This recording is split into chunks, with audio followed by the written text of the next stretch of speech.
ईश्वर की माया कौन समझ सका है।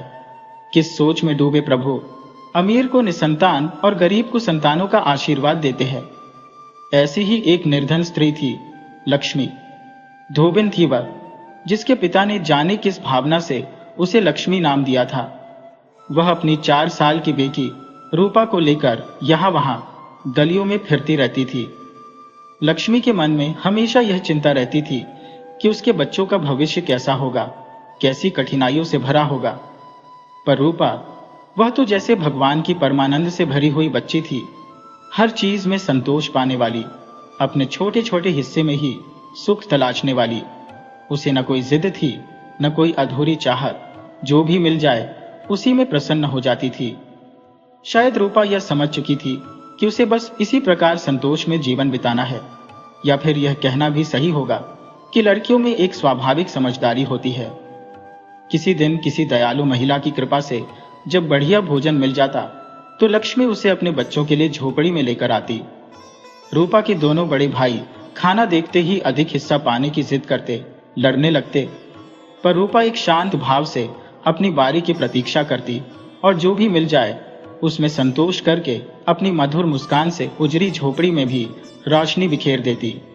रूपा के 2 भाई थे, एक 12 साल का मंगलू और दूसरा 10 साल का रतन। दोनों सरकारी स्कूल में नामांकित थे, पर पढ़ाई से ज्यादा गली कोचों में आवारागर्दी करते रहते। लक्ष्मी के काम पर जाने के बाद वे जुग्गी के अन्य लड़कों के साथ कंचे खेलते, गिल्ली डंडा का मजा लेते या आपस में ही झगड़ते।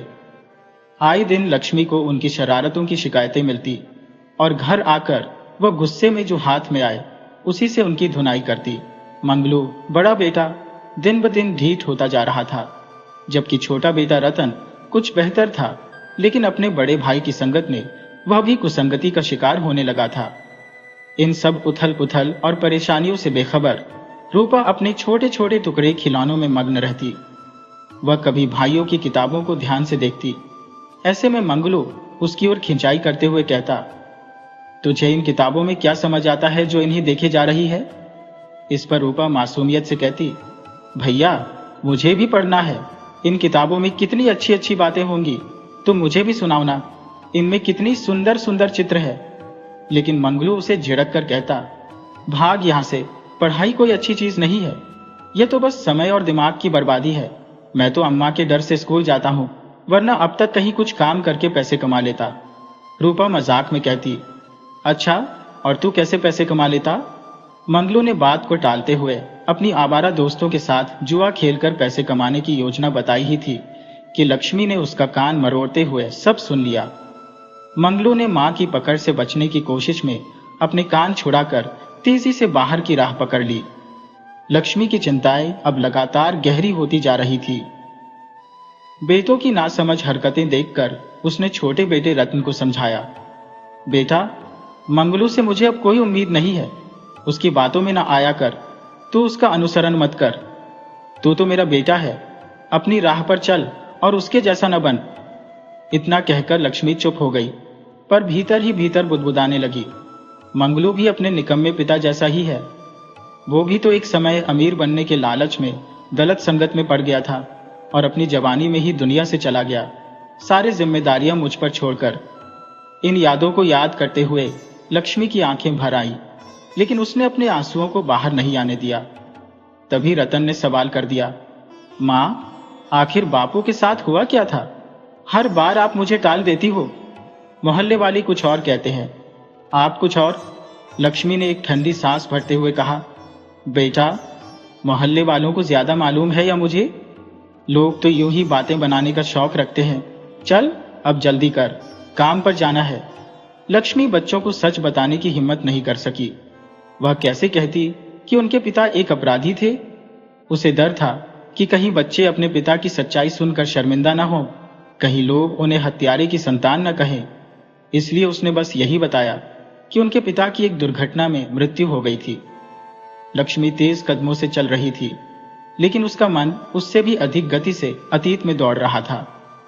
बचपन की उन गलियों में खो गई जहां उसके माता पिता का साया बहुत छोटी उम्र में ही उसके सिर से उठ गया था।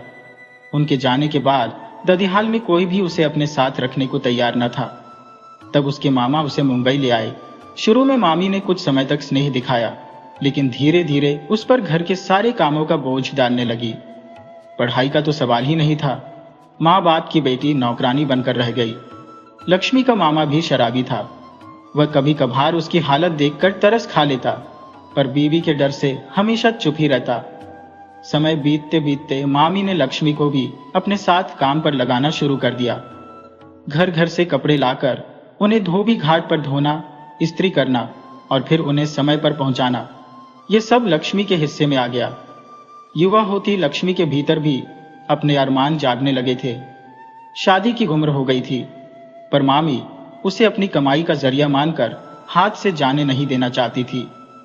हर रिश्ते में कोई न कोई कमी निकालकर वह उसे ठुकरा देती।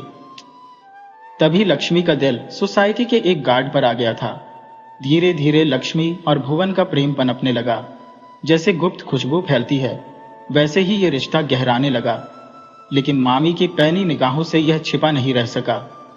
लक्ष्मी पर बंदिशें कस दी गई और उसे यह आभास हो गया कि मामा मामी उसके विवाह की आड़े आएंगे, विशेषकर जब भुवन अलग जाति का है।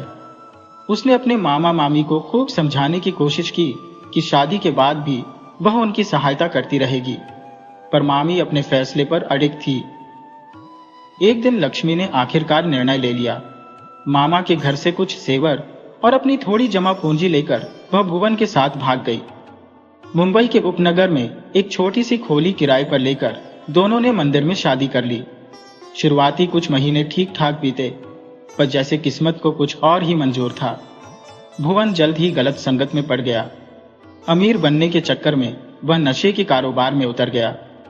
लक्ष्मी ने उसे बहुत समझाया, परिवार और बच्चों का वास्ता दिया, लेकिन भुवन का रवैया और भी क्रूर होता गया।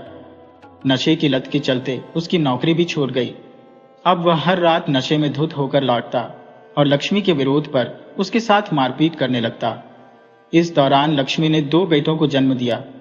घर का खर्चा बढ़ रहा था और आमदनी का कोई ठिकाना न था। भुवन पर जिम्मेदारियों का कोई असर नहीं पड़ा। जब तमाम समझाइश के बाद भी भुवन की हरकतों में कोई बदलाव न आया, तो लक्ष्मी ने उसे उसके हाल पर छोड़ने का निर्णय ले लिया और बच्चों को लेकर एक कोठी के सर्वेंट क्वार्टर में जा बसी, जहां मालकिन ने दया कर उसे रहने की जगह दी। कुछ समय तक तो राहत मिली। मालकिन की मदद से भुवन को एक दूसरी फैक्ट्री में काम भी मिल गया और जिंदगी धीरे धीरे संभलने लगी।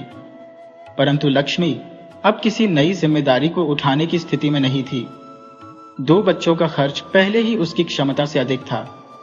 यही सोचते हुए वह अस्पताल गई ताकि अनचाहे गर्भ से मुक्ति पा सके। तभी उसे खबर मिली कि पुलिस भुवन को एक कत्ल के इल्जाम में गिरफ्तार कर ले गई है। लक्ष्मी की दुनिया फिर अंधकार में डूब गई। किस्मत जैसे हर कदम पर उसे ठग रही थी। अब न तो पैसा काम आया, न ही किसी की सिफारिश। भुवन को उम्र कैद की सजा मिलने के बाद लक्ष्मी की जिंदगी मुश्किलों में घिर गई। इन उलझनों में गर्भपात का ख्याल भी कहीं धूमिल हो गया और वक्त निकल चुका था। कुछ महीनों बाद उसने एक प्यारी सी बेटी को जन्म दिया और अपनी बेटी को सीने से लगाकर उसकी आंखों से दुख और संतोष के मिले जुले आंसू बहने लगे। संकट की इस घड़ी में मालकिन ने उसका साथ नहीं छोड़ा। वही थी जिन्होंने बच्ची का नाम रूपा रखा। लेकिन इस सुख की भी उम्र छोटी ही रही। जल्द ही खबर आई कि भुवन को फांसी की सजा सुनाई जा रही है। वकीलों की फीस के लिए पैसे कहां से लाती लक्ष्मी, जो 3 बच्चों की जिम्मेदारी और गिरती सेहत के बावजूद कई घरों में काम कर रही थी। मालकिन के कारण ही उसे अन्य घरों में काम करने की अनुमति मिली थी, जिससे थोड़ी आमदनी और जुड़ जाती थी। त्योहारों पर मिलने वाले इनाम और उदारता उसके लिए किसी सहारे से कम न थे।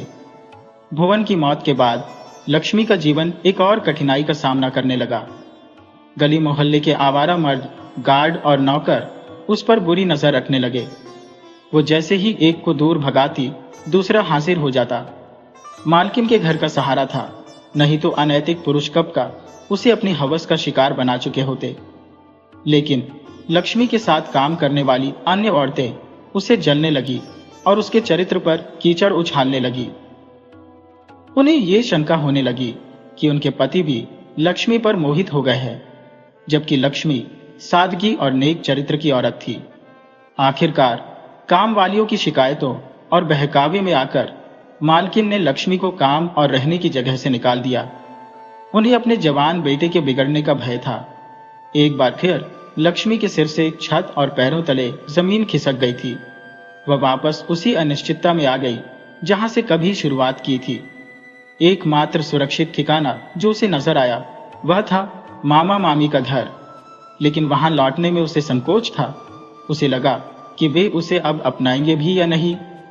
आखिरकार वह भुवन के साथ भागी थी और उनके सम्मान को चोट पहुंचाई थी, परंतु उसके पास अब कोई चारा नहीं था, न ही इतना पैसा था कि एक कमरा किराए पर ले सके।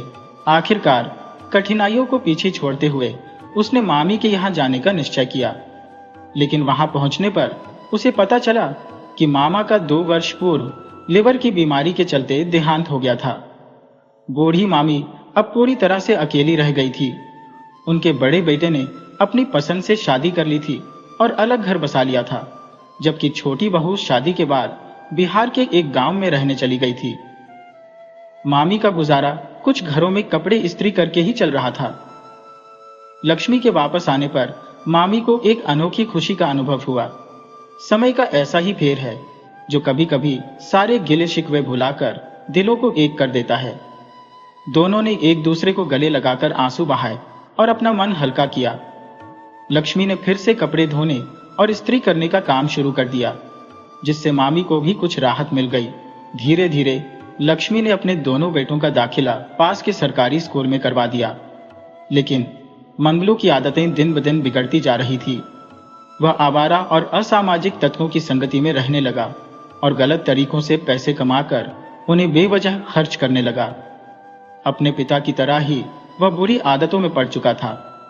कभी कभी तो वह घर से पैसे भी चुरा लेता और मामी से बदतमीजी से बात करता। लक्ष्मी की मार डांट का उस पर कोई असर नहीं होता।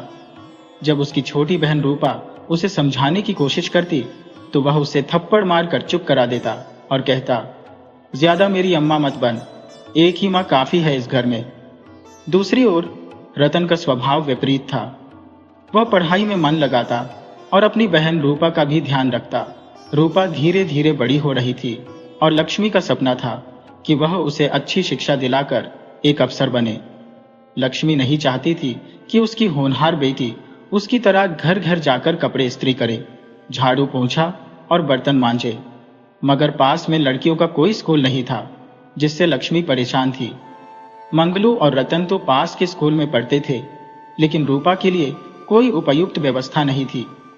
भाग्य का खेल देखिए, कुछ महीने पहले ही पास की खोली में एक मैडम आकर रहने लगी थी जो बच्चों को ट्यूशन पढ़ाती थी।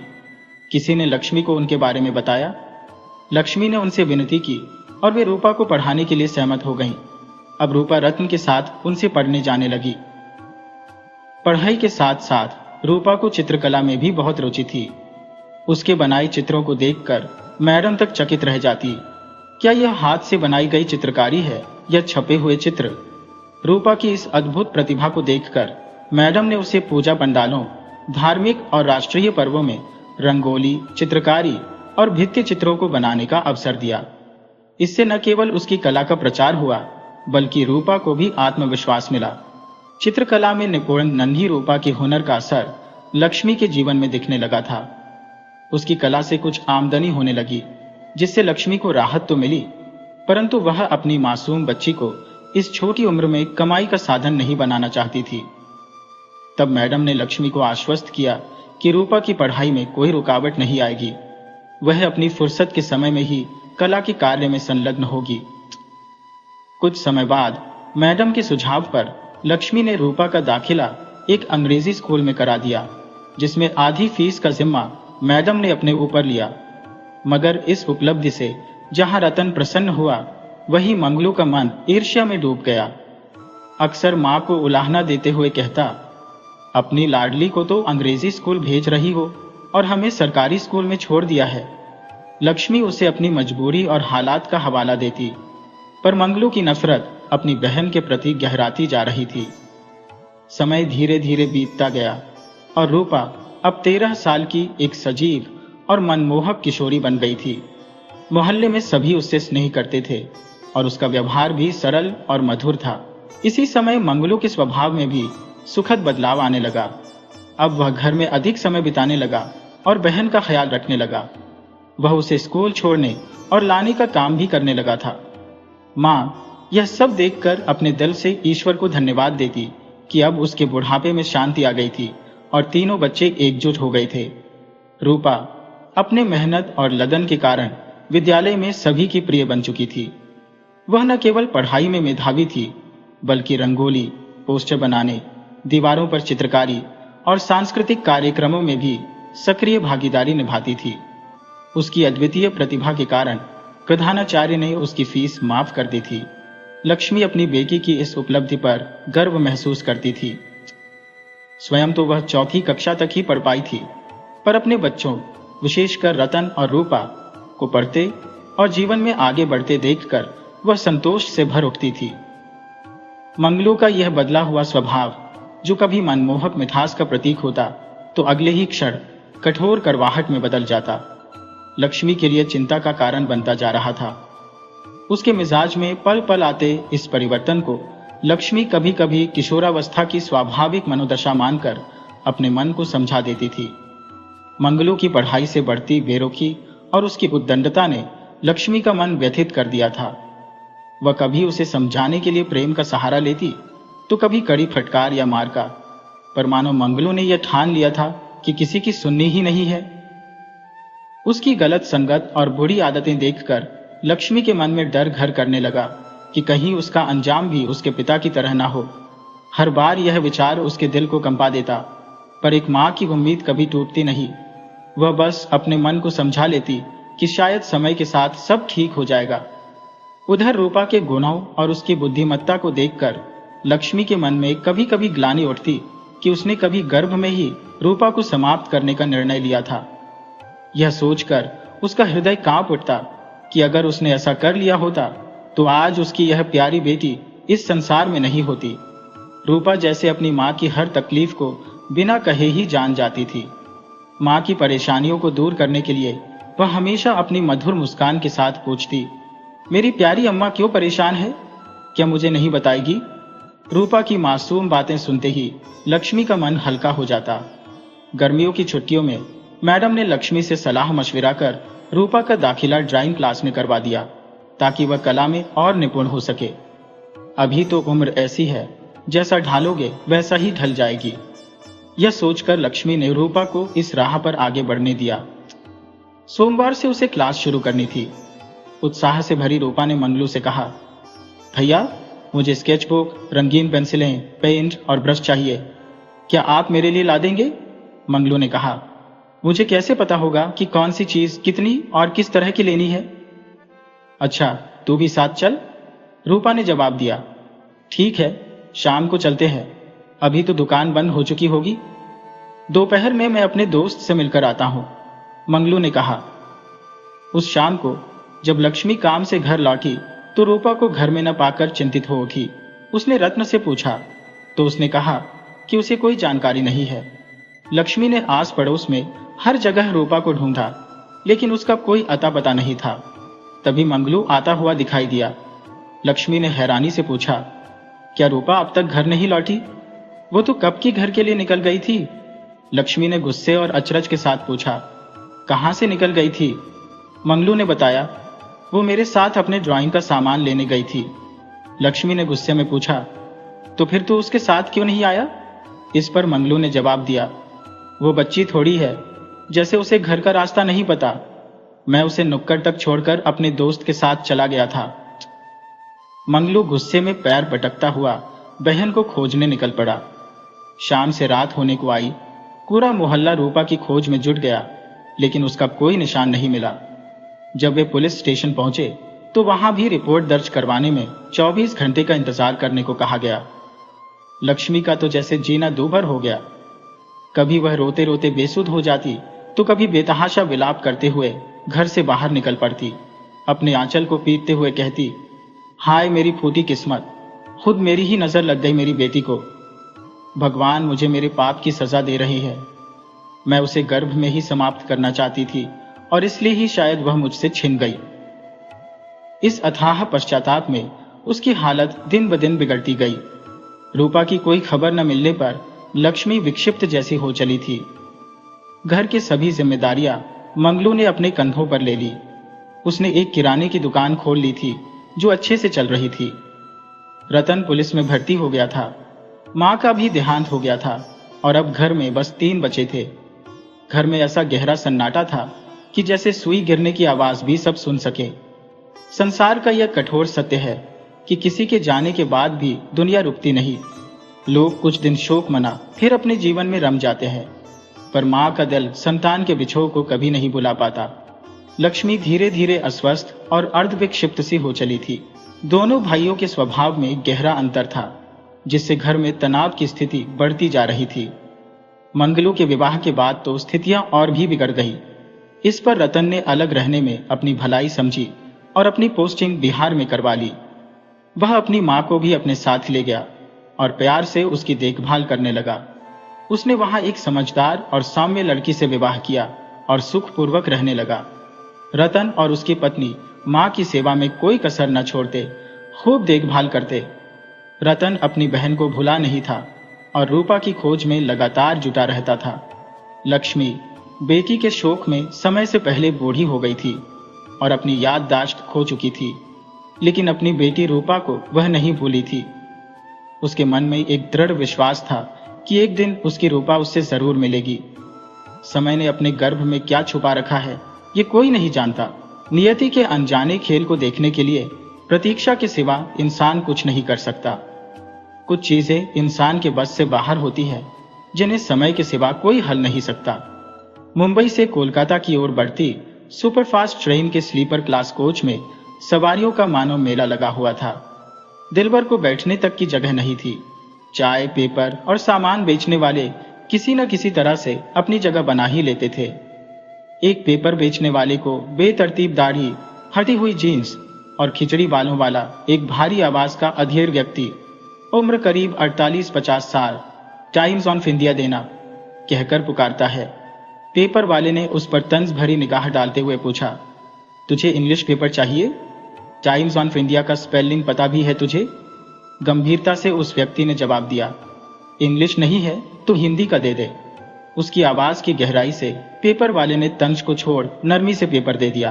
ट्रेन के चलते ही सवारियां अपने अपने स्थान पर चैन से बैठ गईं। एक तरफ 2 लड़के और एक 15-16 साल की लड़की बैठी हुई थी। लड़की के चेहरे पर घबराहट साफ दिख रही थी। उसकी नजरें बेचैनी से इधर उधर घूम रही थी। अचानक उसकी नजर उस अधेड़ व्यक्ति पर पड़ी। उन नजरों में कुछ था जिसने व्यक्ति का मन विचलित कर दिया। उसे आभास हुआ कि वह लड़की किसी बड़ी समस्या में है और शायद मदद की दरकार है। ट्रेन ने रफ्तार पकड़ ली थी और अगले स्टेशन पर 1 घंटे बाद ही ठहराव था। हालांकि व्यक्ति के हाथ में अखबार था, पर उसका ध्यान उस लड़की और दोनों लड़कों पर ही अटका हुआ था। जैसे ही ट्रेन की रफ्तार कम होने लगी और अगला स्टेशन नजदीक आया, लड़की ने धीमी आवाज में पास वाले लड़के से पानी मांगा। खाली बोतल लेकर वह लड़का नीचे उतर गया। इस पर अधेड़ व्यक्ति ने दूसरे लड़के को कुछ पैसे थमाते हुए अपने लिए भी पानी लाने को कहा। वह थोड़ी झिझक के बाद ट्रेन से उतर गया। फिर व्यक्ति ने लड़की से धीरे से पूछा, बेटा तुम्हें कोई परेशानी है क्या? लड़की ने सकपकाई आवाज में चारों ओर देखते हुए कहा, अंकल मुझे बचा लीजिए, ये लोग मुझे कहीं ले जा रहे हैं। मेरी सौतेली माँ ने मुझे। लड़की चुप हो गई क्योंकि दोनों लड़के वापस आ गए। वह झट से पानी की बोतल लेकर गटागट पी गई और फिर चोरी चोरी उस व्यक्ति को देखती रही। अधेड़ व्यक्ति ने तुरंत दोनों लड़कों को पकड़ लिया और लड़की को अपने पास वाली विंडो सीट पर बुलाया। उसने पहले ही अपने संदेह के आधार पर पुलिस को फोन कर दिया था। अन्य सवारियां भी सक्रिय हो गईं।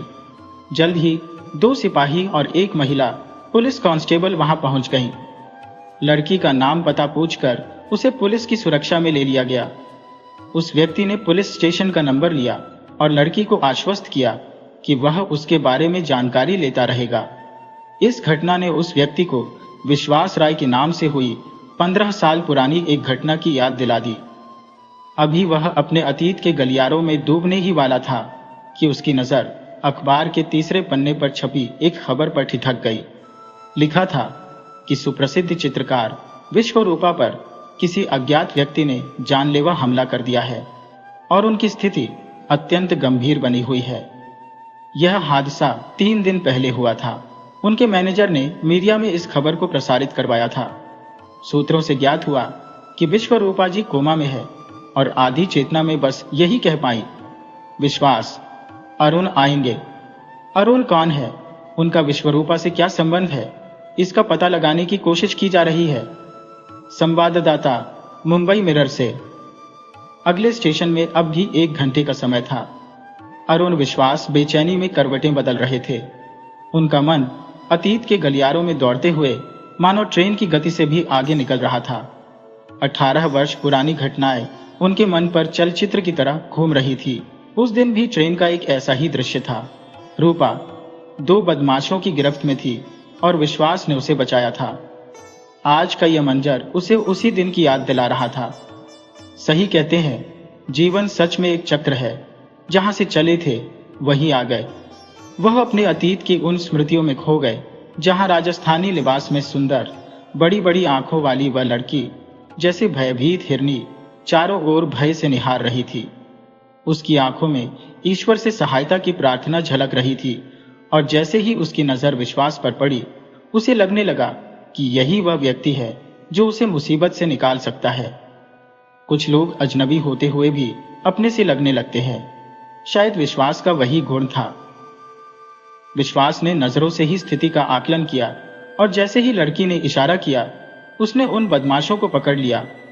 सहयात्रियों ने भी मदद में आगे आकर उन गुंडों की पिटाई की और उन्हें पुलिस के हवाले कर दिया।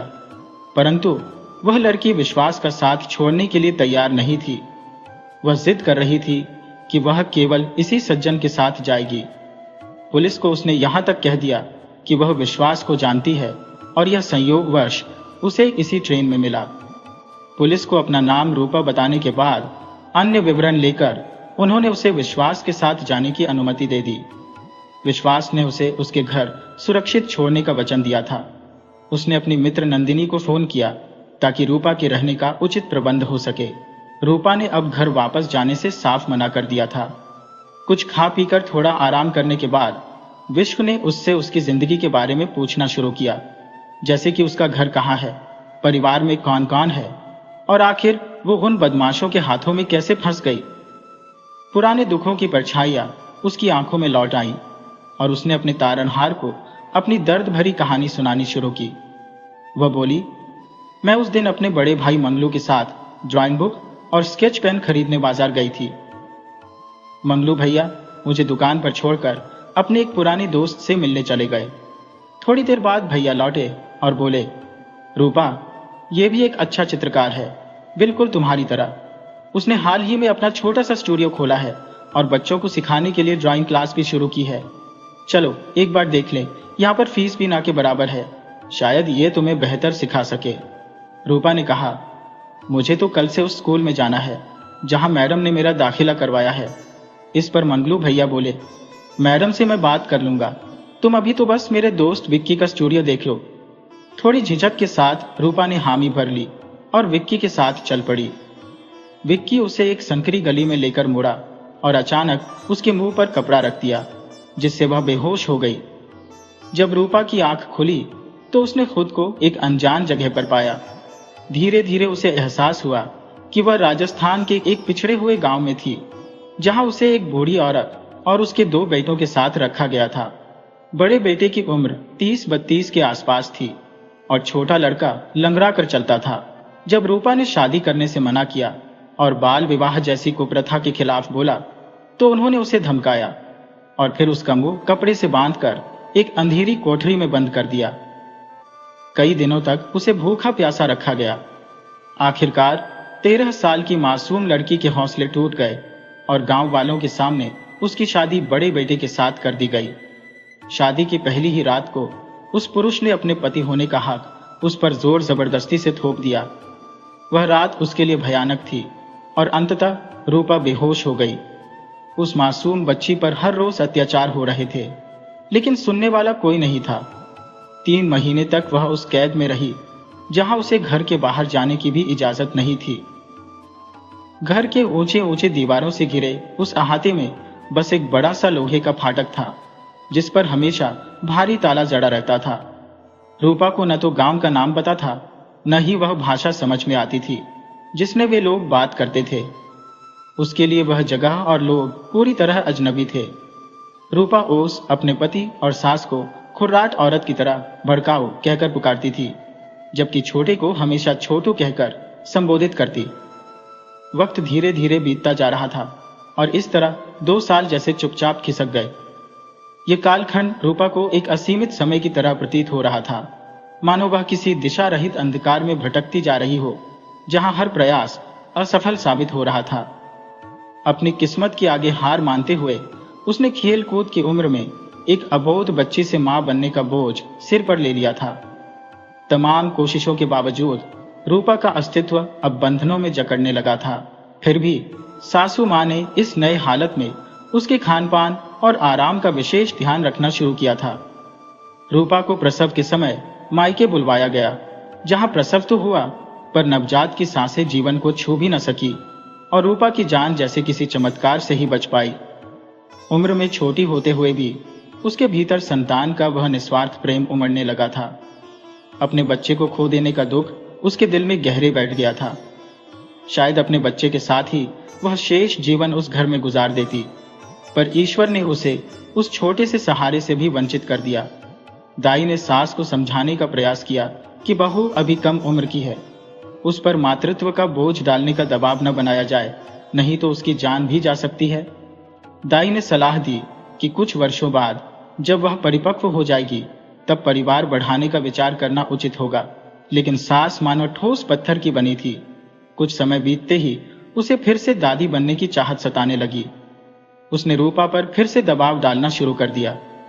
जब रूपा ने विरोध जताया तो माँ बेटे ने मिलकर उसे भूखा रखना और मारपीट करना शुरू कर दिया। बीते कुछ दिनों से माँ और दोनों बेटों के बीच कुछ खुसर पुसर चल रही थी। वे रूपा की उपस्थिति में खामोश हो जाते। एक रात ऐसा हुआ कि रूपा के कमरे में उसका छोटा देवर घुस आया और दरवाजे को अंदर से बंद कर दिया। उसने रूपा का मुंह दबाते हुए उस पर अत्याचार करना चाहा। जब रूपा ने उसे रिश्ते की मर्यादा की दुहाई दी तो उसने निहायत बेहयाई से कहा कि आज से उसे दोनों भाइयों की सांझी पत्नी बनकर रहना होगा। इस घृणित और अपमानजनक बात को सुनते ही रूपा के भीतर एक ज्वाला फूट पड़ी।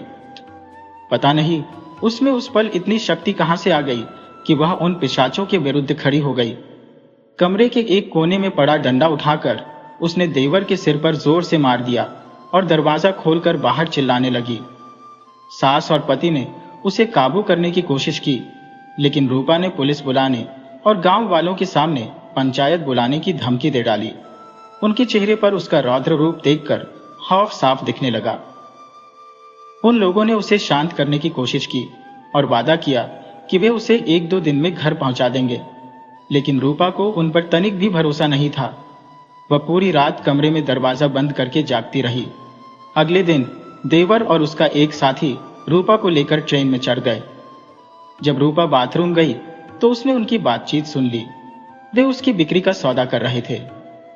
यह सुनकर रूपा ने उनसे भागने का तरीका सोचने लगी। उसी दौरान उसकी निगाहें एक अपरिचित पर पड़ी और जाने क्यों उसे महसूस हुआ कि यह व्यक्ति उसकी सहायता कर सकता है। लंबी सांस लेते हुए रूपा ने उससे अपनी आपबीती बताई। उस व्यक्ति ने, जिसका नाम विश्वास था, उसकी पूरी कहानी सुनने के बाद कहा, तुम तो बहुत हिम्मती निकली। अच्छा, अपना घर का पता बताओ, मैं तुम्हें वहां छोड़ दूं ताकि तुम सुरक्षित रह सको। रूपा ने संकोच से कहा, तो क्या आप मुझसे पीछा छुड़ाना चाहते हैं? विश्वास ने हल्के अंदाज में कहा, अरे नहीं रूपा, पर तुम्हें अपने घर तो लौटना ही होगा। यहां तुम कब तक रह सकती हो? रूपा ने चिंता में कहा, मुझे बहुत डर लग रहा है। विश्वास, इतने वर्षों बाद घर लौटने पर परिवार का रवैया क्या होगा मुझे नहीं पता। लोग क्या क्या बातें बनाएंगे मेरे इतने वर्षों की गैर मौजूदगी पर।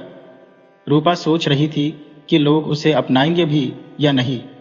उसने सिर्फ विश्वास से ही भरोसा जताया। आप मुझे सिर्फ विश्वास कह सकते हैं, बाबू नहीं।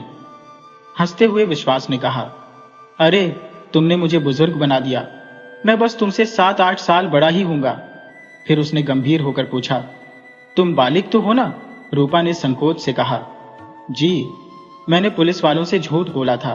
असल में मैं अभी 17 की ही हूं। विश्वास ने मुस्कुराते हुए जवाब दिया, ठीक है, कोई बात नहीं। अब तैयार हो जाओ, हम तुम्हें तुम्हारे घर छोड़ आएंगे। मैं उन लोगों को पूरी बात समझा दूंगा। अगर नहीं माने तो देखेंगे आगे क्या करना है। रूपा ने कहा, क्या आप मेरे साथ चलेंगे? विश्वास बाबू, मैं पहले खुद जाऊंगी। अगर सब ठीक लगा तो आपको बुलाऊंगी। जब रूपा अपनी बस्ती पहुंची तो उसने खुद को दुपट्टे से ढक लिया। वहां पहुंचकर उसे पता चला कि उसका परिवार तो उसके गायब होने के कुछ ही महीने बाद कहीं और जा बसा था। मंगलू ने खोली और दुकान बेच दी और किसी को उनके बारे में अधिक जानकारी नहीं थी। इस विशाल नगर में वैसे भी लोग एक दूसरे से अधिक वास्ता नहीं रखते थे। रूपा निराश होकर वापस नंदिनी के पास लौट आई, जो विश्वास की मित्र थी। विश्वास ने अपने परिचितों से कहकर उसे स्टूडियो के रख रखाव का कार्य दिलवा दिया। रूपा पुराने कागजों पर ऐसी चित्रकारी करती कि बड़े बड़े चित्रकार भी उसकी कला देख दंग रह जाते। वह रंगों से ऐसे जीवन भरती कि उसकी कला के सामने सब नतमस्तक हो जाते। विश्वास का कला जगत में नाम तो था, परंतु आर्थिक स्थिति उतनी संतोषजनक नहीं थी। मुंबई में जीविका का संघर्ष लगातार चलता रहता था और स्टूडियो के किराए में काफी पैसा लग जाता था। रूपा जैसे उसके जीवन में एक सौभाग्य लेकर आई थी। उसकी कला के चलते एक बड़ी कॉरपोरेट कंपनी ने उनकी कई पेंटिंग्स एक साथ खरीद ली और कई का ऑर्डर भी दे दिया। इसके लिए विश्वास ने रूपा से भी सहायता ली और रूपा ने मन लगाकर मॉडर्न आर्ट की बारीकियां सीखी और उसे सहयोग दिया। समय के साथ विश्वास ने अपना एक छोटा सा स्टूडियो स्थापित कर लिया और रूपा को वहीं स्थायी रूप से काम पर रख लिया। रूपा क्लासिकल चित्रकला जैसे मधुबनी और मुगल कालीन पेंटिंग में पारंगत थी।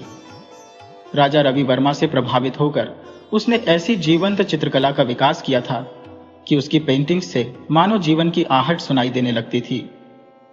रूपा की यह विलक्षण कला, उसकी समर्पणशीलता और विश्वास का साथ उन्हें सफलता की ओर ले चला।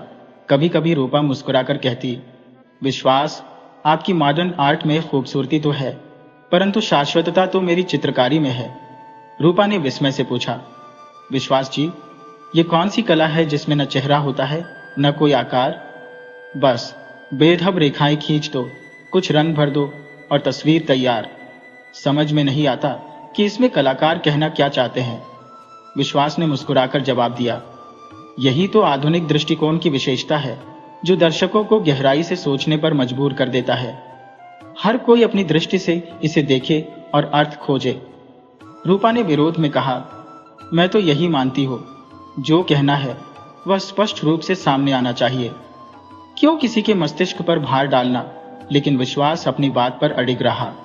उसे आधुनिक कला का यह अनोखा पक्ष प्रिय था और नई पीढ़ी इसकी प्रशंसा करने लगी थी।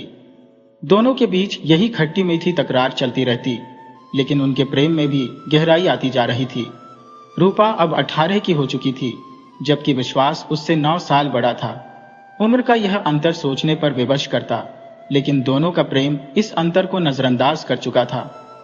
रूपा का प्रेम विश्वास के लिए बेइंतहा था और विश्वास भी उसके प्रति अपने दिल में वही जुनून संजोए था। उनका सच्चा प्रेम उम्र और जाति जैसे बंधनों को मानने से इनकार कर चुका था। कुछ सालों बाद उन्होंने कोर्ट मैरिज कर ली और रूपा ने अपना नाम विश्वरूपा रख लिया, जैसे उसने अपने विश्वास को ही अपने नाम का रूप दे दिया हो। विश्वास के जीवन में सूर्य की तरह चमकने वाले अरुण उपनाम को उसने अपनाया। विश्वरूपा कला जगत में नई ऊंचाइयों को छूने लगी। उसकी पहचान अब किसी चमकते सितारे जैसी हो चुकी थी। रूपा की ख्याति इतनी बढ़ गई थी कि विश्वास का आधुनिक कला में योगदान उसके आगे फीका पड़ने लगा। जब भी लोगों के मुख से रूपा का नाम गर्व से लिया जाता या उसे विश्वरूपा का पति कहा जाता, विश्वास की आत्मसम्मान को ठेस पहुंचती। धीरे धीरे उसकी कला की सराहना करने वाले प्रशंसकों की संख्या घटने लगी और वह अवसाद में डूबने लगा। विश्वरूपा उसे समझाती, हमारी कला के रंग भले ही अलग हो, मगर उसकी अपनी जगह और महत्व है। जीवन में उतार चढ़ाव आते हैं, हमें मिलकर इनका सामना करना चाहिए। मगर विश्वास तर्क की बजाय तकरार करने लगता। कहता, तुम्हारे आने के बाद मेरी कला की कद्र कम हो गई है। तुम्हें लोगों की वाहवाही लूटने का शौक है और इसी कारण तुम मुझे नीचा दिखाना चाहती हो। जिस रूपा को कभी वह अपनी खुशकिस्मती का कारण मानता था, अब उसे अपनी असफलता का दोष देने लगा था। विवाद बढ़कर अब तीखे झगड़ों में बदल गए थे। 4-5 सालों में हालात यहां तक पहुंच गए कि उन्होंने अलग होने का निर्णय ले लिया। हालांकि रूपा ने अपनी ओर से रिश्ते को बचाने का हर संभव प्रयास किया, यहां तक कि उसने अपनी कला से हमेशा के लिए किनारा करने का भी मन बना लिया था। बावजूद इसके विश्वास ने अपने तीखे शब्दों से रिश्ते को बिखेर ही दिया। उसने कहा, त्याग की देवी बनने की जरूरत नहीं है। अपनी कला का आनंद लो, लेकिन मुझसे दूर रहकर समाज में अपने नाम का डंका बजाओ, प्रदर्शनी लगाओ, बड़े लोगों के बीच अपने हुनर की अदाई दिखाओ और प्रशंसा पाओ। मेरे पास तो तुम्हारे लायक कुछ है ही नहीं। रूपा हतप्रभ रह गई।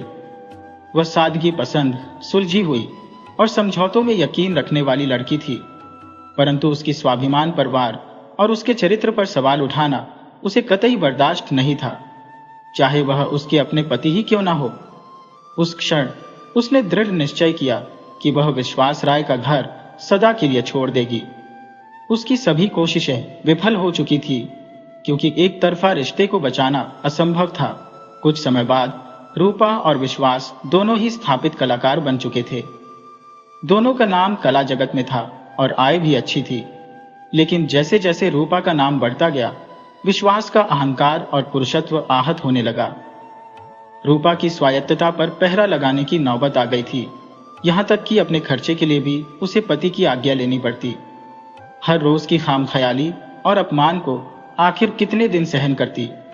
उसे लगा मानो उसने एक यातना से निकलकर दूसरे में कदम रख दिया हो। समाज में भले ही स्त्री सशक्तिकरण की बातें जोर शोर से हो रही हो, लेकिन घर की दहलीज पार करते ही पुरुष प्रधान मानसिकता अक्सर हावी हो जाती है। पुरुष समाज भले ही मंच पर स्त्री स्वतंत्रता और समानता का गुणगान करे, लेकिन उनमें से अधिकांश के विचार घर पहुंचते ही बदल जाते हैं। अंततः विश्वास ने चरित्र पर लांछन लगाकर सारे बंधनों को तोड़ दिया। उसके इस घोर अपमान ने सारी सीमाओं को लांघ दिया था। फिर भी 3 सालों बाद रूपा का नाम कला जगत में सूरज की तरह चमक रहा था। अपनी अनोखी कला के दम पर वह खुद को स्थापित कर चुकी थी। इस संसार की अजीब रवायतें हैं। जो सूरज चढ़ता है उसे ही सलाम किया जाता है, और अमावस की रात में चांद का कोई नामलेवा नहीं होता। लोगों की याददाश्त कितनी नासमझ होती है। विश्वास का वजूद लोगों की स्मृतियों से मिटने लगा था। यदि कहीं उसका नाम आता भी तो वह बस स्वरूपा के पति के तौर पर ही पहचाना जाता, और ये बात भला किसी स्वाभिमानी पुरुष के लिए कैसे गवारा होती। अलगाव के कुछ सालों तक विश्वास अपनी तरफ से रूपा की खैरियत जानने की कोशिश करता रहा, लेकिन समय के साथ उसने उस पर से भी ध्यान हटाना शुरू कर दिया। अब मुंबई की भागदौड़ उसे बेमायने लगने लगी थी, और कोलकाता लौटने की इच्छा उसके मन में गहराने लगी थी। सबसे कठिन यह था कि अब गुजारा करना भी मुश्किल होता जा रहा था। इसीलिए उसने मुंबई छोड़ने का फैसला किया, टिकट बुक की और ट्रेन में बैठ गया।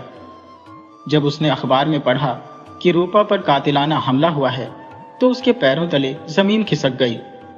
वह खुद को कोसने लगा कि उसने अपनी रूपा को यूं अकेला कैसे छोड़ दिया।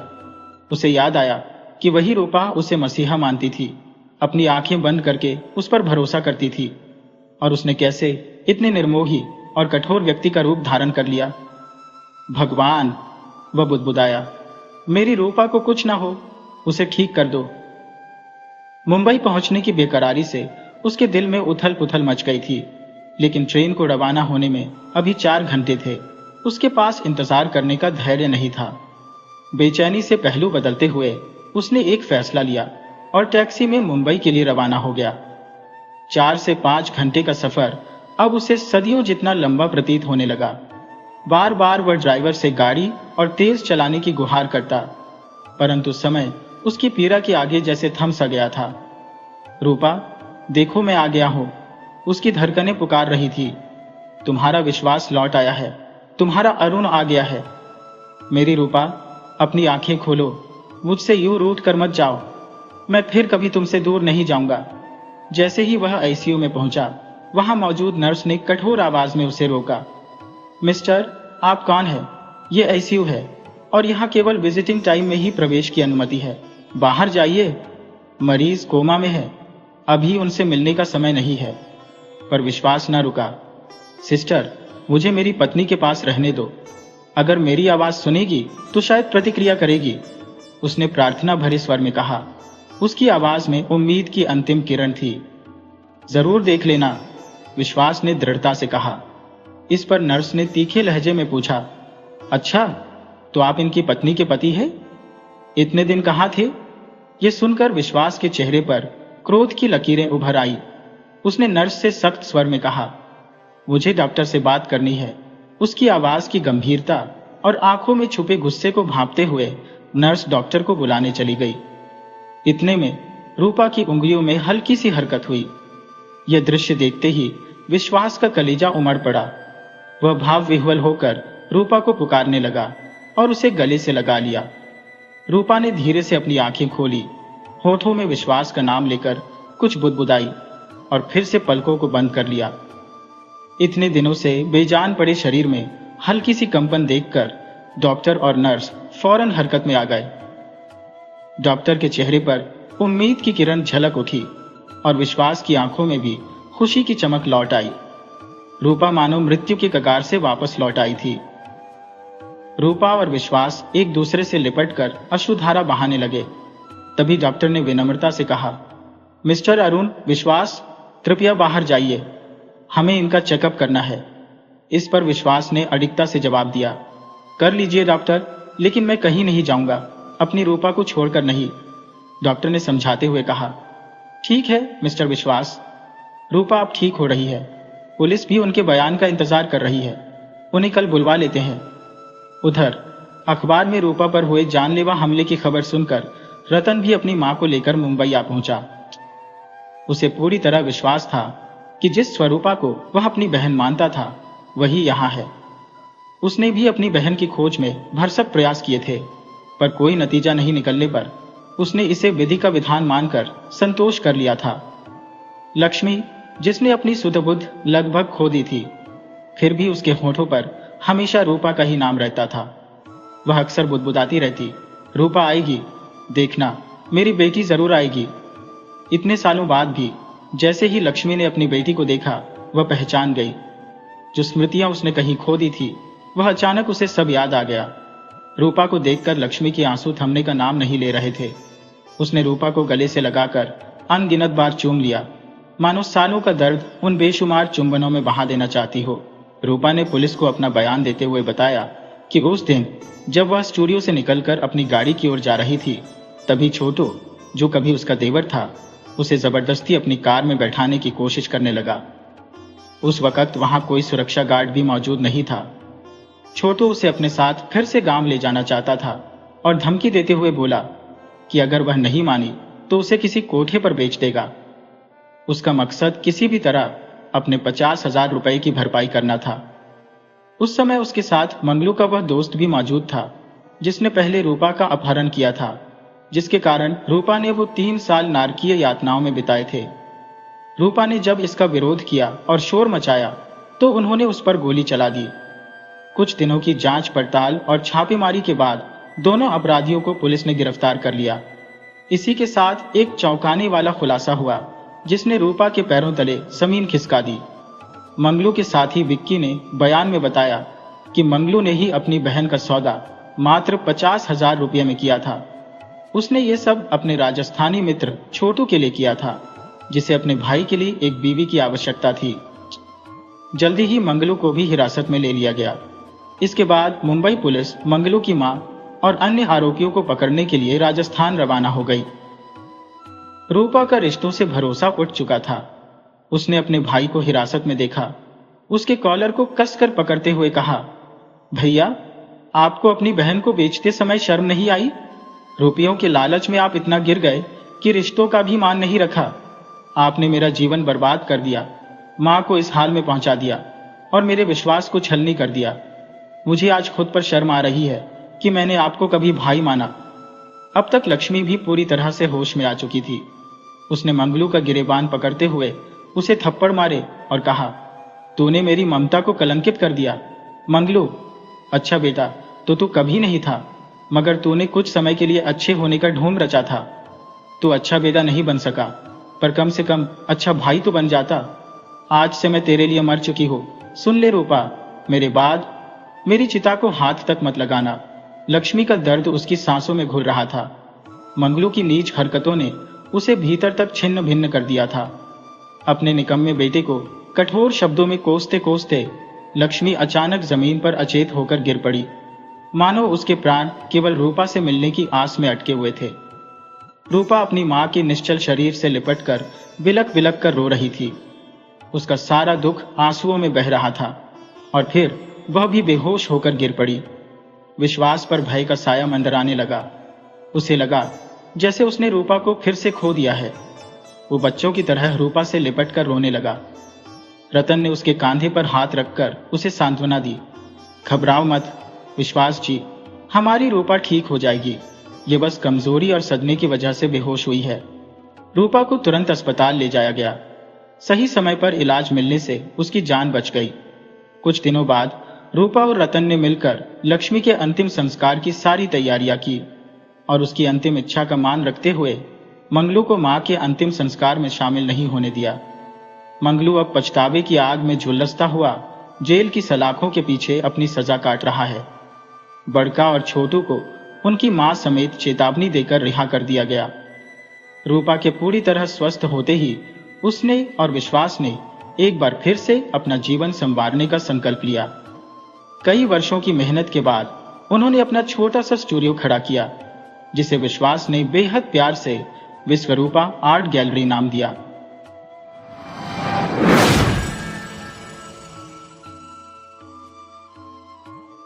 बहुत समय पहले की बात है। चंदन नगर नामक राज्य में राजा चंद्रसेन का शासन था। राजा चंद्रसेन एक युवा और ऊर्जावान शासक थे, जिनकी अभी तक शादी नहीं हुई थी, क्योंकि उन्हें अब तक कोई ऐसी राजकुमारी नहीं मिली थी जिससे उनका मन बंध जाए। उनके राज दरबार में अनेक मंत्री थे, लेकिन उनमें से सबसे विशेष और करीबी मंत्री का नाम वीर सिंह था। वीर सिंह भी अविवाहित था और दरअसल वह राजा चंद्रसेन का बचपन का साथी था। वीर सिंह की बुद्धिमत्ता और चतुराई के चर्चे पूरे राज्य में फैले हुए थे। महाराज चंद्रसेन अक्सर राजकीय कार्यों में कोई भी निर्णय लेने से पहले वीर सिंह से सलाह मशविरा करना नहीं भूलते थे। वह इतने करीबी थे कि बिना वीर सिंह के परामर्श के महाराज कभी कोई महत्वपूर्ण निर्णय नहीं लिया करते थे। इस प्रकार राजा चंद्रसेन और वीर सिंह अपने राज्य की प्रगति और समृद्धि के लिए एकजुट होकर कार्य कर रहे थे। एक दिन जब दरबार लगा हुआ था, एक व्यक्ति वहां आया और महाराज को प्रणाम कर कहने लगा, महाराज, मेरा नाम सुंदर है। मेरे हाथों में ऐसी कला है कि मैं संसार की समस्त सुंदरता को पत्थर की आकृतियों में ढाल सकता हूं। महाराज ने कहा, तो तुम पत्थर को अपनी कला से जीवंत बना सकते हो? मूर्तिकार ने आदरपूर्वक उत्तर दिया, जी हां अन्नदाता, मैं चाहता हूं कि आपकी सेवा में अपनी इस विशेष कला का प्रदर्शन करो। बस मुझे एक अवसर चाहिए। राजा ने गंभीरता से कहा, ठीक है, हम तुम्हें यह अवसर देंगे। इस कार्य को पूर्ण करने के लिए तुम्हें कितना समय चाहिए? मूर्तिकार ने उत्तर दिया, मुझे 1 महीने का समय लगेगा महाराज। इस पर राजा ने कहा, ठीक है, आज से तुम इसी महल में रहोगे और अपनी कला का प्रदर्शन करोगे। तुम्हें जो भी सहायता चाहिए होगी वह तुम्हें अवश्य प्राप्त होगी। इसके बाद मूर्तिकार ने उसी दिन से राजमहल में अपनी साधना प्रारंभ कर दी और पत्थर को अपने स्पर्श से कला का स्वरूप देने में लग गया। ठीक 1 महीने के बाद जब महाराज चंद्रसेन मूर्तिकार के कक्ष में पहुंचे तो मूर्तिकार ने उत्सुकता से कहा, महाराज, आपकी प्रतीक्षा समाप्त हुई। मूर्ति तैयार है। सुंदर ने महाराज के समक्ष अपनी बनाई हुई मूर्ति प्रस्तुत की। यह मूर्ति इतनी अद्वितीय और अप्रतिम थी कि उसे देखते ही राजा चंद्रसेन विस्मित हो गए और बोले, तुमने तो पत्थर में जैसे प्राण भर दिए हो। तुम्हारी यह कला सचमुच सराहनीय है। सुंदर ने विनम्रता पूर्वक कहा, महाराज, मुझे हर्ष है कि मेरी कला ने आपके हृदय को स्पर्श किया। इसके पश्चात राजा ने मूर्तिकार से पूछा, एक बात बताओ सुंदर, क्या यह सुंदरी वास्तव में इस धरती पर अस्तित्व में है या तुमने अपनी कल्पना से इसे पत्थर में उकेरा है? मूर्तिकार ने उत्तर दिया, हुजूर, यह प्रतिमा रतनगढ़ की राजकुमारी आम्रपाली की है। उनके जैसा सौंदर्य इस संसार में और कोई नहीं। राजा चंद्रसेन ने मूर्तिकार की कला की प्रशंसा करते हुए उसे एक पुरस्कार की थैली भेंट की और उसे विदा किया।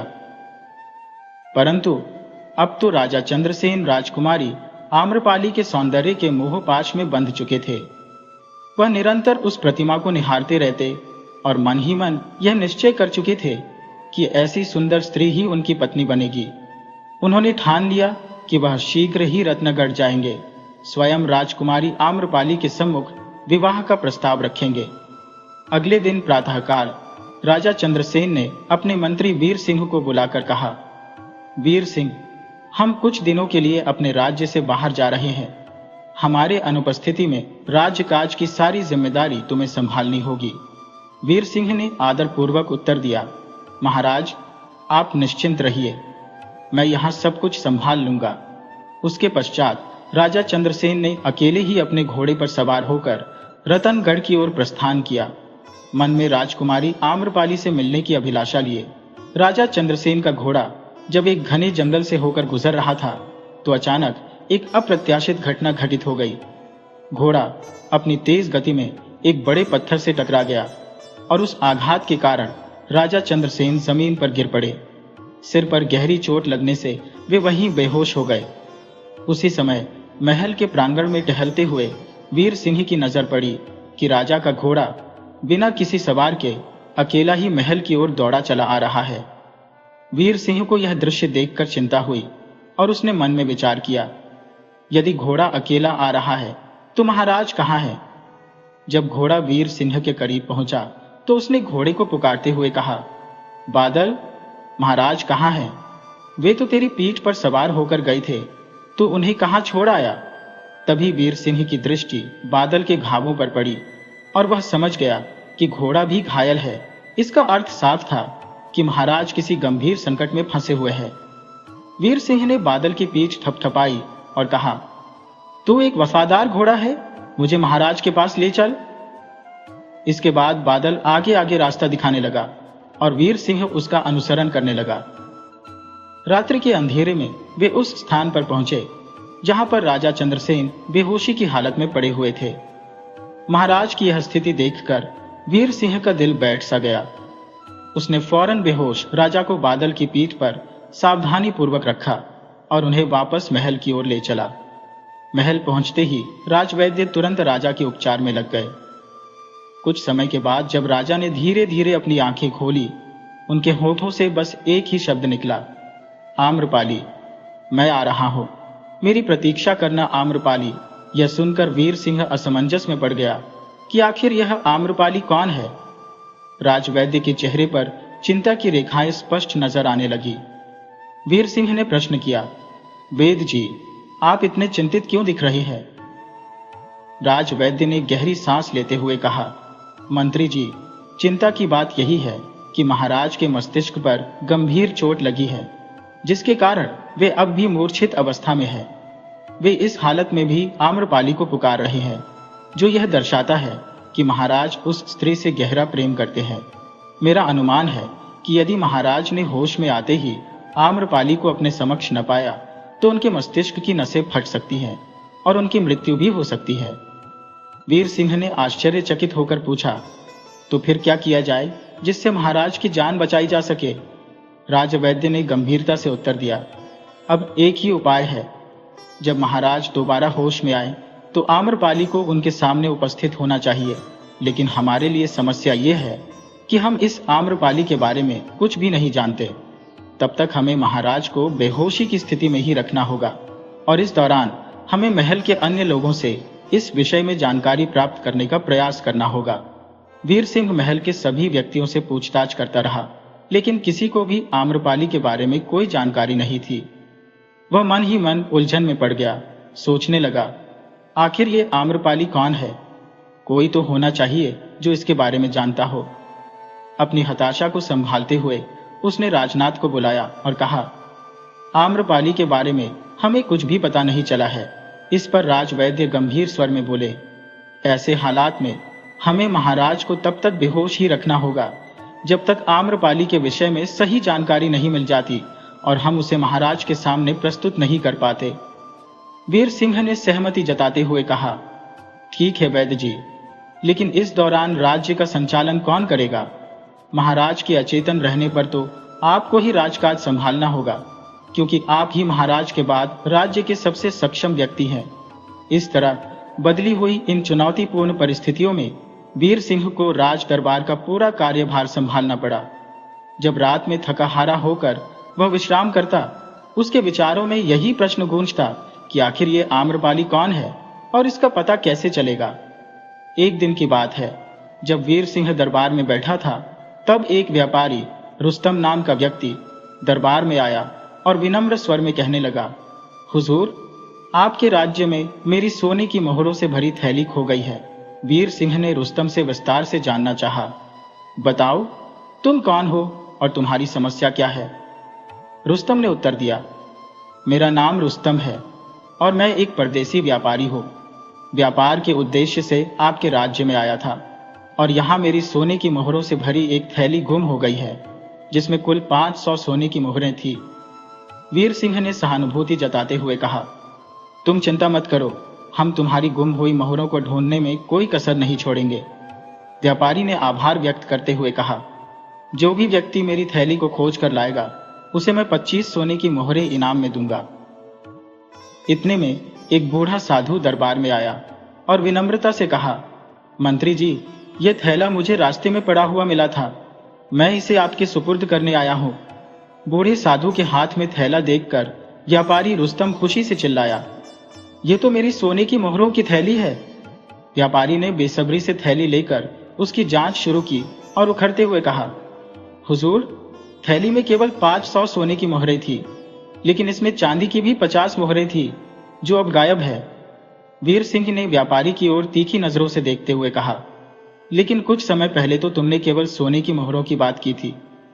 व्यापारी ने थोड़ी असहजता से जवाब दिया, हुजूर, उस वक्त मैं अत्यधिक परेशान था, इसलिए चांदी की मोहरों का जिक्र भूल गया था। व्यापारी की इस स्थिति को देखते हुए वीर सिंह सोच में पड़ गया कि शायद थैली वापस मिलने के बाद इस व्यापारी की नीयत में बदलाव आ गया है, इसलिए यह व्यापारी इस साधु को पुरस्कार देने के बजाय उस पर ही चोरी का दोष मढ़ रहा है।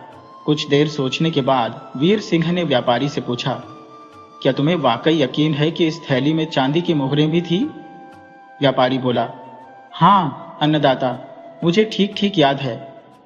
वीर सिंह ने गंभीरता से कहा, सुनो व्यापारी, अब मैं तुमसे कुछ सवाल पूछूंगा और तुम्हें सोच समझकर इनके उत्तर देने होंगे। अगर इस साधु की जगह तुम होते तो क्या करते? व्यापारी ने तुरंत कहा, मैं सारी की सारी मोहरें लौटाता। वीर सिंह ने चतुराई से कहा, यानी चांदी की 50 मोहरें निकालकर केवल सोने की 500 मोहरें वापस करने जैसा काम तो तुम नहीं करते? जी मंत्री जी, बिल्कुल ऐसा ही, व्यापारी ने उत्तर दिया। अच्छा, मान लो अगर किसी के हाथ में मोहरों की थैली आई और उसके मन में लालच आ गया, तो क्या वह चांदी की मोहरें निकालकर केवल सोने की मोहरें ही लौटाएगा? व्यापारी घबराया और बोला, जी नहीं मंत्री जी, मतलब यह कि जो व्यक्ति चांदी की मोहरों को छिपा सकता है, वह ऐसी मूर्खता नहीं करेगा, है ना? जी हुजूर, बिल्कुल यही कहना चाहता हो, व्यापारी ने कहा। तुम तो एक ईमानदार इंसान प्रतीत होते हो, वीर सिंह ने ठंडे स्वर में कहा। व्यापारी की बातें सुनकर वीर सिंह की आंखों में संदेह की झलक और तेज हो गई। धीरे धीरे व्यापारी का चेहरा पसीने से तर हो गया और उसके शब्द गले में अटकने लगे। वीर सिंह ने अंतिम बार करते हुए कहा, तो यह बूढ़ा साधु क्यों चांदी की मोहरें निकालकर सोने की लौटाने जैसी मूर्खता करेगा? तुम्हारी यह थैली उसे कहीं रास्ते में नहीं मिली है, बल्कि तुम्हारी चालबाजी का नतीजा है।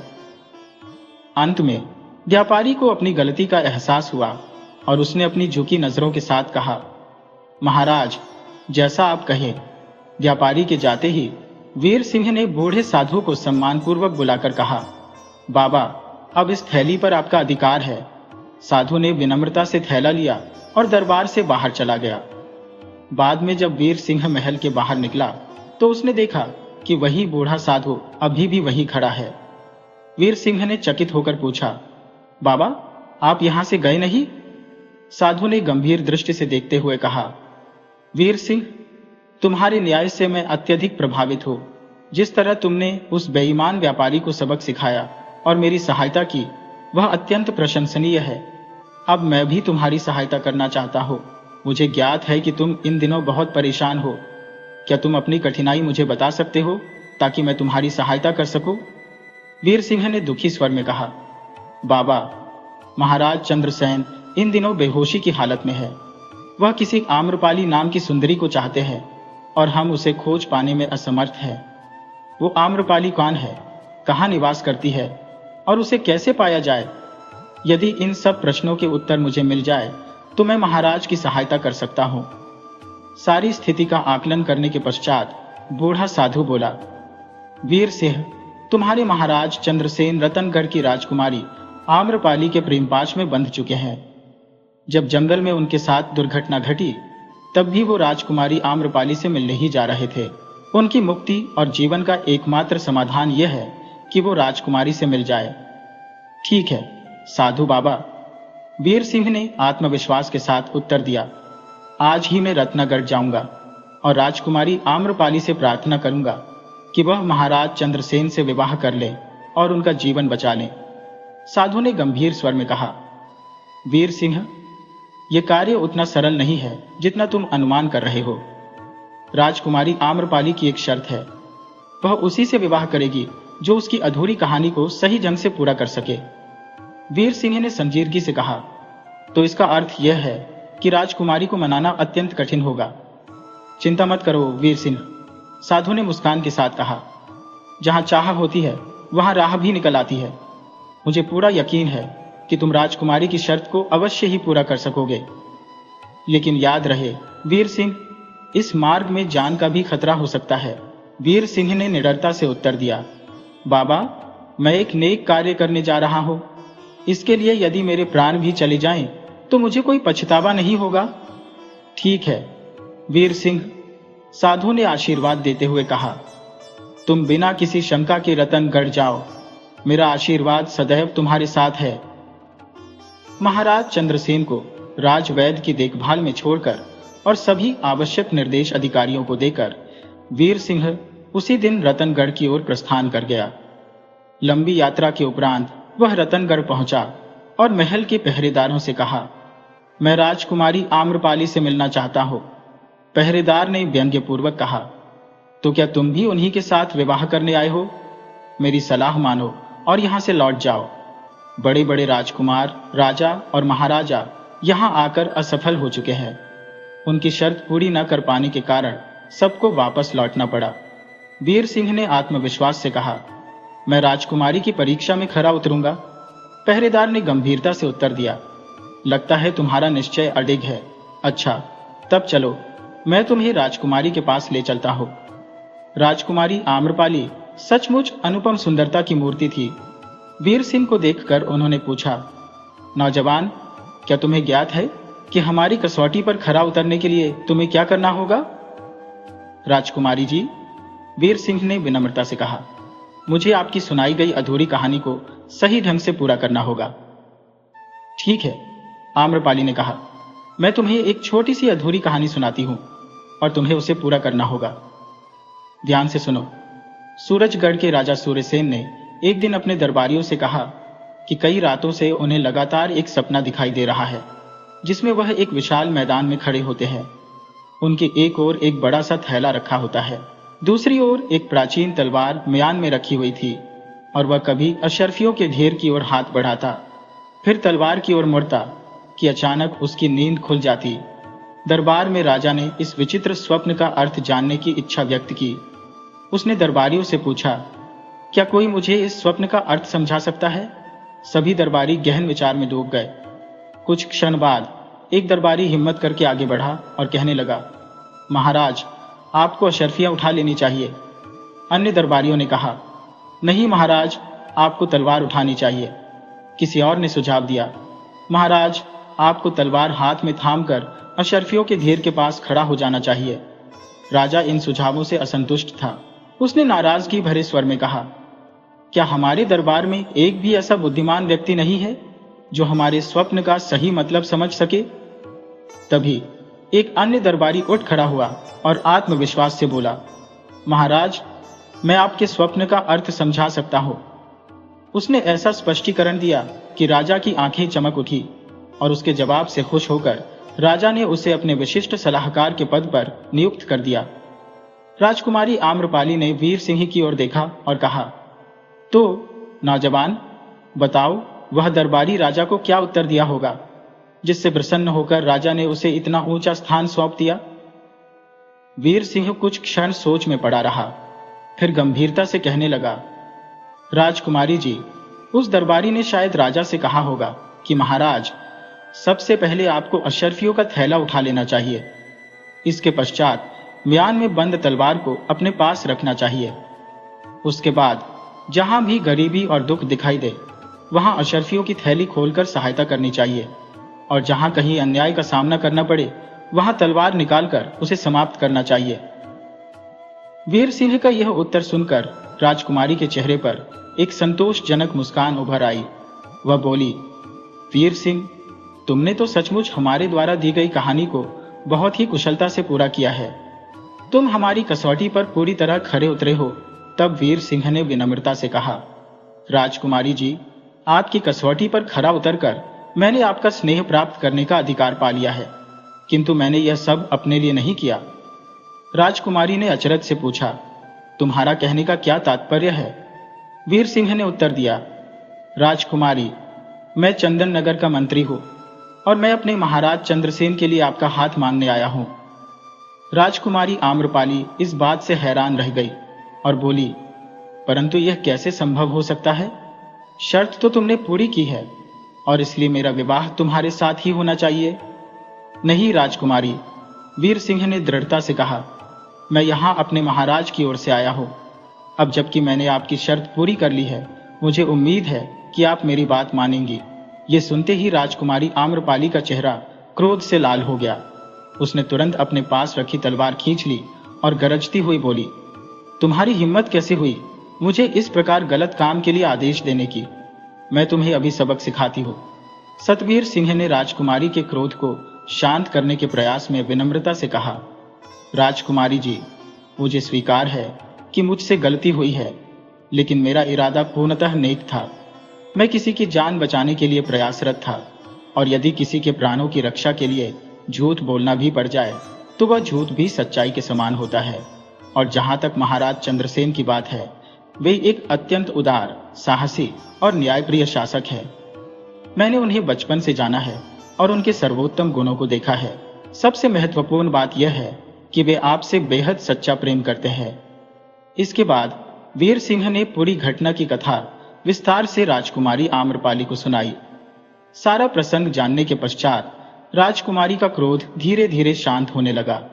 तब वीर सिंह ने आग्रह किया, राजकुमारी जी, मेरी आपसे विनती है कि एक बार चंदन नगर चलें और वहां बीमार पड़े महाराज चंद्रसेन के उपचार में मेरी सहायता करें ताकि उनका जीवन बचाया जा सके।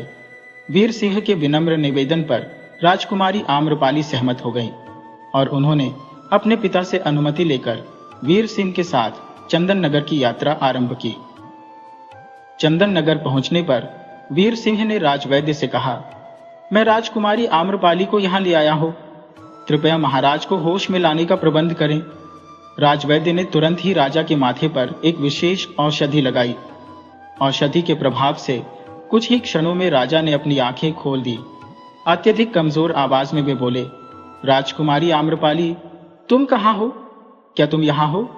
वीर सिंह के संकेत पर राजकुमारी आम्रपाली आगे बढ़ी और धीरे से बोली, महाराज, अपनी आंखें खोलिए, मैं राजकुमारी आम्रपाली आपके समक्ष खड़ी हूं।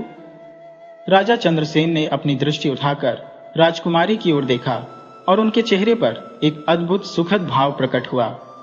उन्होंने धीरे से कहा, आम्रपाली, तुम यहां हो? हाँ महाराज, मैं आपके सामने हूं, राजकुमारी ने जवाब दिया। राजा चंद्रसेन ने उत्साहित होते हुए कहा, इस क्षण मैं स्वयं को संसार का सबसे सौभाग्यशाली व्यक्ति समझता हूं। पास खड़े वीर सिंह ने मुस्कुराते हुए कहा, महाराज, अब आपको शीघ्र स्वस्थ होना चाहिए ताकि आप राजकुमारी से विवाह कर सकें। राजा चंद्रसेन ने विस्मय भरे स्वर में पूछा, राजकुमारी, तुम यहाँ तक कैसे आई? तुम्हें मेरे प्रेम के बारे में कैसे पता चला? तब राजकुमारी ने संपूर्ण घटनाक्रम राजा चंद्रसेन को विस्तार से सुनाया, जिससे उनका हृदय संतोष से भर गया। राजा चंद्रसेन ने जब पूरी बात सुनी तो वह गंभीरता से बोले, मंत्री वीर सिंह, यह सत्य है कि राजकुमारी आम्रपाली से हमारा विशेष स्नेह है, परंतु उसके योग्य वर तुम ही हो। वीर सिंह चकित होकर बोले, महाराज, आप यह क्या कह रहे हैं? राजा बोले, मैं स्वार्थी नहीं हूं कि तुम्हारी निष्ठा और त्याग का उत्तर अनुचित ढंग से दूं। तुमने मेरे लिए इतना बड़ा बलिदान दिया है, तो क्या मैं तुम्हारे हृदय की बात अनसुनी कर दूंगा? यह संभव नहीं। राजकुमारी के साथ तुम्हारा ही विवाह होगा। वीर सिंह ने फिर से मना किया, महाराज, नहीं। परंतु इस बार राजा ने कटाक्ष किया, अब मैं तुम्हारी कोई बात नहीं सुनूंगा। तुम्हारा हृदय जो कहता है वही सत्य है, और हमारा राजधर्म भी यही कहता है कि राजकुमारी का विवाह तुम ही से होना चाहिए।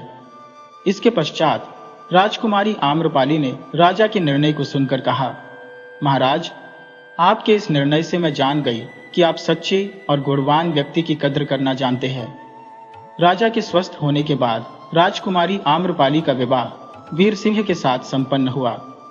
विवाह के उपरांत राजा चंद्रसेन ने वीर सिंह से कहा, वीर सिंह, तुम साक्षात देवदूत हो। तुमने यह प्रमाणित किया कि इस संसार में सच्चाई और नेकी आज भी जीवित है। वीर सिंह ने विनम्रता से उत्तर दिया, महाराज, देवदूत तो आप हैं। आपने राजकुमारी को प्राप्त करने के बाद भी मुझे सौंप दिया। इससे अधिक महानता और क्या हो सकती है?